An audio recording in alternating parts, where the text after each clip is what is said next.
નમસ્કાર મિત્રો, આવનારા ટૂંક સમયમાં સ્થાનિક સ્વરાજ્યની ચૂંટણી જાહેર થવાની છે, ત્યારે સાવરકુંડલા નગરપાલિકાની પણ ચૂંટણી અતિ મહત્વની છે. ચૂંટણી એ માત્ર રાજકીય સ્પર્ધા નથી, પરંતુ સાવરકુંડલા શહેરના વિકાસ માટે અને ભવિષ્ય માટે અતિ મહત્વની છે.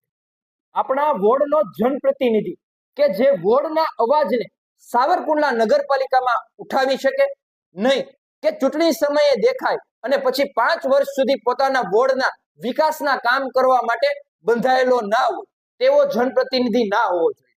આ ચૂંટણી આપણે લોકો દ્વારા મત આપી અને ત્યાં આપણો જનપ્રતિનિધિ પહોંચતો હોય છે. પછી લોકોના પ્રશ્નોમાં રોડ રસ્તાને લગતા હોય, ગટરને લગતા હોય, પાણીને લગતા જે પ્રાથમિક સુવિધા કહી શકાય તે લોકો સુધી, પોતાના વોર્ડ સુધી પહોંચાડી શકે. તો આવનારા સમયમાં જે ચૂંટણી યોજાવાની છે તેમાં આપનો પણ એક કિંમતી મત હોય છે.